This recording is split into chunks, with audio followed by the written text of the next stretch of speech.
monster game and a monster night on Friday night at District 1. Volcano, one of the hotter teams in the state after their big win at Rio Rancho, taking on Cleveland. This was huge, Charles, because if Volcano were to find the upset win against Cleveland, they would be in the front seat of District 1 on Friday night, and the whole world would have flipped upside down seating-wise. Yeah, Volcano circled the game on the calendar. They're sitting there thinking, if we can get this win, we shore up the title pretty much for District 1, and we put ourselves in a great seeding possibility for state tournament time. So this was a monster game for the Hawks and as well for Cleveland, because Cleveland losing this game, who knows where they would end up being seeded or whatnot. So both teams with a lot on the line Friday night.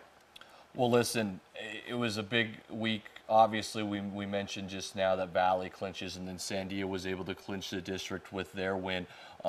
It was a big week for bubble teams, and we're going to talk about that. And in 3 and Out, we're just going to go over what we think we have, bracketology, which changes every night, right? We already have people arguing with us over Twitter. Coach William Benjamin of Las Cruces Benjamin, relax, man. He doesn't like what I had seeded. Coach Benjamin, relax. We're trying to figure out the seeds, and Coach was saying that he thinks they deserve a home game. But when you really break down those schedules, there's an argument that they haven't played a lot of talented teams. They haven't. And they don't have any real quality wins. They did play that were talented. They didn't get the wins they needed. So we'll show you a little bit later why we think Las Cruces might not get a home game. But what do we know?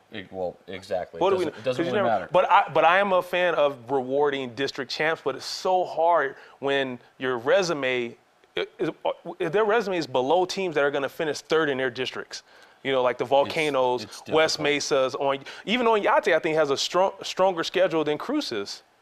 Well, it's something we're going to discuss here a little bit later in more detail on bracketology. Well, let's get to it. Friday night, great crowd on hand. Volcano Vista taking on Cleveland, and that tip-off, Marcus Williams says, okay, that's a... Come on, Caleb Dixon, at least. What is this? Well, both teams agreed to let each score. One of the players for Volcano missed the entire season. They inserted him in the game so he can get a basket on senior night. Great sportsmanship. Hats off to Coach Smith for even allowing that. So that's good stuff. I like to see that. Great sportsmanship. What, Charles, you are on top of your game. I didn't see that one coming. That's beautiful. That's beautiful. Get that, Marcus Williams. In the sportsmanship. Yeah, that's enough of that. Straight away, that's Ryan Patrick. Had a monster game. Maybe the unsung hero for Cleveland. Can he step up and keep knocking down shots like that? That's huge. That's Jose Vigil with a triple. Vigil, a knockdown shooter. Both Vigils can shoot, but look at the defense right there. Cormier says, no, get that mess out. This sportsmanship is out the window right now. We're trying to win this game. Aren't we? Look, Hawks on the break.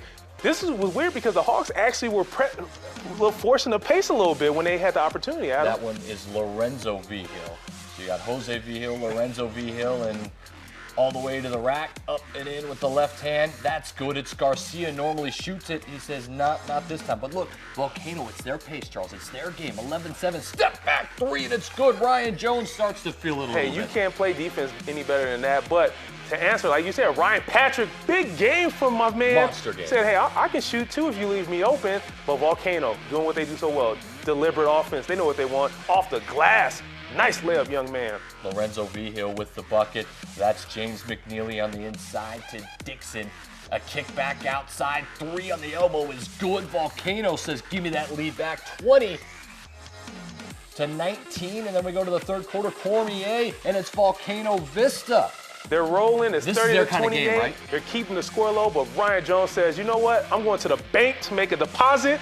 Gets a little three right there. I don't know if he caught it, but this is my guy. Marcus Williams in the inside. He's too hard to handle down there. Feed him the rock. Cormier on the inside was strong against Marcus Williams. Off the window and in. It's a 2-point game. Now it's a 1-point game. Volcano Vista, Lorenzo Vigil. He's the heady, steady guard. Ooh, look at that split a double all the way. A little floater. We're tied all of a sudden, Charles. Crazy thing about confidence, Adam, that once you start getting some wins under your belt, you establish your pace. You can play with a lot more freedom, and that's what they started to do. But Ryan Jones says, you know what? It's time to end all these shenanigans. Great move right there. Caleb Dixon, the big fella with the backdoor pass. Nice pass, forced the turnover. Jones out on the open floor. Last thing you want to see, great pass to Patrick, and the finish. Ryan Patrick has to be dominant like this if Cleveland's going to win the state title or contend for it. Step back, Ryan Jones says, give me all that. The lefty on the 3, and it's Cleveland now leading it by 6 late in the fourth quarter. Late in the fourth quarter, beautiful move by Jones. A little scramble right here. This is what Volcano like to do. Get it all going crazy. Nice three-pointer right there off the turnover. I think that was Shapto, I believe. Well, Ryan Jones had the answer at the end of the night, though. When he needed to be clutch, he was. It's a 4-point advantage. Dixon's going to go the other way. That's off the window and good. Back to a 1-point game. Got to hit your free throws, Charles. Mabu can't. And to tie it all up. No! End of regulation. So Cleveland wins it, 56-53. The nail biter to end this one. For whatever reason, every time we come in this gym, they're like that. Ever since Volcano's been open and Cleveland's been open, we've had nothing but battles in this gym, and we didn't expect any less coming in today. 2 games remaining in district play. If you win both of them, you win the district championship.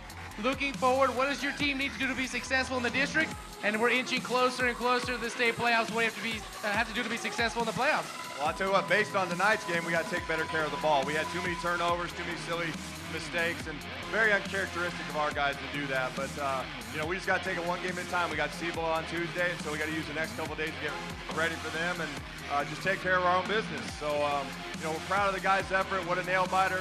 Like, hats off to Volcano, very hard-working team. Coach Brown does a great job with them, and they're gonna make some noise in the state playoff too. 23-22 was the score at half. Volcano led it. They led it going into the fourth quarter and had a 7-point lead in the fourth quarter. It was a low-scoring, everything going their way type of game.